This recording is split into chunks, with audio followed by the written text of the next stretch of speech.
ഇന്ന് നമുക്ക് കോളിഫ്ലവർ വെച്ചിട്ട് അടിപൊളിയായിട്ടൊരു ചില്ലി ഗോബി ഉണ്ടാക്കിയെടുക്കാം കേട്ടോ. ഡ്രൈ ആയിട്ടാണ്, ഞാൻ വെള്ളമൊന്നും ചേർക്കണില്ല. അപ്പോൾ അതിന് നമുക്ക് കോളിഫ്ലവർ വേണം. നല്ല കോളിഫ്ലവർ ആയിരുന്നു. അപ്പോൾ അതിങ്ങനെ ചെറിയ പീസാക്കിയിട്ട് മുറിച്ചെടുക്കുന്നുണ്ട് കേട്ടോ. നിങ്ങൾക്കൊക്കെ മഴയുണ്ട് അവിടെ എല്ലായിടത്തും. തൃശ്ശൂർ ജില്ലയിൽ ഇന്ന് എല്ലായിടത്തും അവധിയാണ്. കുറേ ജില്ലകൾക്ക് ഇന്ന് അവധിയുണ്ട്. നല്ല മഴയാണ് കേട്ടോ നടന്നുകൊണ്ടിരിക്കുന്നത്. എല്ലാവരും ശ്രദ്ധിച്ചോളോ, കുട്ടികളൊക്കെ പ്രത്യേകിച്ച് ശ്രദ്ധിക്കുക. നല്ല മഴ നടക്കുന്നുണ്ട് കേട്ടോ പുറത്ത്. അപ്പോൾ നമുക്ക് നമ്മുടെ പരിപാടിയിലേക്ക് പോകാം. കോളിഫ്ലവർ വൃത്തിയാക്കി കഴുകിയതിന് ശേഷം അതിലേക്ക് കുറച്ച് ഉപ്പും മഞ്ഞൾപ്പൊടി ഇട്ടിട്ട് ഒന്ന് തിളപ്പിച്ചെടുക്കുക. തിളപ്പിച്ചെടുക്കുന്നത് വേറെ ഒന്നുമല്ല, അതിൽ പുഴുവൊക്കെ ഉണ്ടാവാൻ സാധ്യതയുണ്ട്. അപ്പോൾ അതൊക്കെ ഒന്ന് പോകാൻ വേണ്ടിയിട്ടാണ് മഞ്ഞൾപ്പൊടി ഉപ്പിട്ടിട്ട് തിളപ്പിച്ചിട്ട് ആ വെള്ളം ഒന്ന് കളയുക.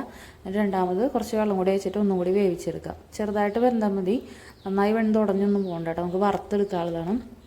നമുക്കത് എടുത്തിട്ട് അതിലേക്ക് മൈദ, മുളക് പൊടി, ഉപ്പ്, മഞ്ഞൾ, സോയാ സോസ് ഉണ്ടെങ്കിൽ കുറച്ച് സോയാ സോസും കൂടി ഒഴിച്ചിട്ട് ഒരു മുട്ടയും ചേർത്തിട്ട് ഇതുപോലെ മിക്സ് ചെയ്തെടുക്കുക. വേവിച്ച കോളിഫ്ലവർ. പിന്നെ അത് നമുക്കൊരു ചട്ടി ചൂടാകുമ്പോഴേക്ക് എണ്ണ ഒഴിച്ചിട്ട് കോളിഫ്ലവറിനെ വറുത്തെടുക്കാം. നല്ല ടേസ്റ്റാണ് കേട്ടത് അങ്ങനെ കഴിക്കാൻ. എനിക്ക് ഏറ്റവും ഫേവറേറ്റാണ് എൻ്റെ കോളിഫ്ലവർ. ഞാൻ എവിടെ പോയാലും നമ്മളെ പെരുന്നാളുകൾ അങ്ങനത്തെ സ്ഥലത്തൊക്കെ പോയി കഴിഞ്ഞാൽ ആദ്യം കണ്ടുപിടിക്കുക കോളിഫ്ലവർ വറുക്കുന്ന സ്ഥലമാണ്. അങ്ങനെയുള്ളവരൊക്കെ ഒന്ന് കമൻറ്റ് ചെയ്തേക്കണം കേട്ടോ. കോളിഫ്ലവർ ഫേവറേറ്റ് ആയിട്ടുള്ളവർ എന്നിട്ട് വറുത്തെടുക്കുക. വറുത്തെടുത്ത് അത് വേഗം സമയം കൊണ്ട് നമുക്ക് ബാക്കി സാധനങ്ങളൊക്കെ റെഡിയാക്കാം. ഒരു ക്യാപ്സിക്കം, ഒരു സവാളൊക്കെ നമ്മളിങ്ങനെ ചെറിയ പീസാക്കിയിട്ട് അരിഞ്ഞെടുക്കുക. സാധാരണ അരിയണ പോലെയല്ല, നമ്മളിങ്ങനെ കണ്ടിട്ടില്ലേ സ്ക്വയർ പീസ് പോലെ അരിഞ്ഞെടുക്കുക.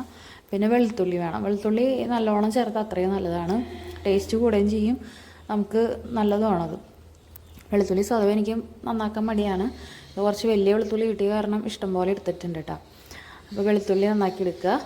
അപ്പോഴേക്കും നമ്മളത് ഓരോ ട്രിപ്പായിട്ട് ഇടുന്നത് ആയി വരും.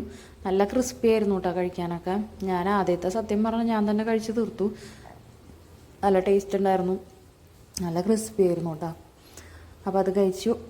പിന്നെ നമുക്ക് ഒരു പച്ചമുളകും വേണം. അപ്പോൾ കോളിഫ്ലവർ വറുത്തെടുത്ത വെളിച്ചെണ്ണയിലേക്ക് തന്നെ നമുക്ക് 2 പച്ചമുളക് കീറിയതിട്ട് കൊടുക്കാം. നമ്മൾ വേറെ മുളക് പൊടിയൊന്നും ചേർക്കണില്ല. കോളിഫ്ലവർ വറക്കുമ്പോൾ അതിൽ ചേർക്കുന്ന മുളക് മാത്രമേ ഉള്ളൂ കേട്ടോ. പിന്നെ ഈ പച്ചമുളകിൻ്റെ എരിവും ക്യാപ്സിക്കത്തിൻ്റെ എരിവാണ്. ക്യാപ്സിക്കം, ബെൽ പെപ്പർ, അതിൻ്റെ എരിവ് മാത്രമേ ഉള്ളൂ.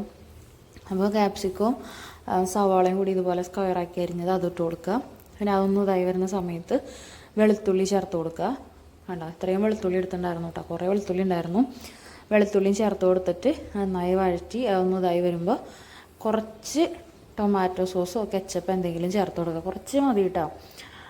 ചൈനീസ് ഡിഷിൻ്റെ ഒരു ഫ്ലേവർ കിട്ടാൻ വേണ്ടി മാത്രം ചെയ്യുന്നത്. ഇല്ലെങ്കിലും കുഴപ്പമൊന്നുമില്ല, നമുക്ക് ഇങ്ങനെയും കഴിക്കാൻ ടേസ്റ്റൊക്കെ ഉണ്ട്. കുറച്ച് ചേർത്ത് കൊടുത്തിട്ടുണ്ട്. പിന്നെ നേരെ ഞാൻ അതിലേക്ക് നമ്മുടെ വറുത്ത് വെച്ച് കോളിഫ്ലവർ ചേർത്ത് കൊടുക്കുകയാണ് ചെയ്തത്. വേറെ പിന്നെ അതിലേക്ക് കോൺഫ്ലവറോ വെള്ളമോ ഒന്നും ചേർത്തിട്ടില്ല. ഇത്രയും ചെയ്തപ്പോൾ തന്നെ സംഭവം കിടു.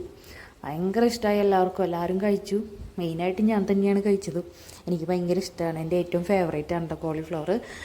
ചിക്കനും കോളിഫ്ലവറും തന്നു കഴിഞ്ഞാൽ ഏതാ ബെസ്റ്റ് എന്ന് ചോദിച്ചാൽ ഞാൻ കോളിഫ്ലവർ ആയിരിക്കും ചൂസ് ചെയ്യുക. അത്രയും ഇഷ്ടമാണ് എനിക്ക്. അപ്പോൾ അതുകൂട്ടി ചോറ് കഴിച്ചു. അപ്പോൾ എല്ലാവർക്കും ഇഷ്ടമായെന്ന് വിചാരിക്കുന്നു. അപ്പോൾ ഈ വീഡിയോ ഇഷ്ടമായെങ്കിൽ എല്ലാവരും ഒന്ന് ലൈക്ക് ചെയ്യുക, ഷെയർ ചെയ്യുക.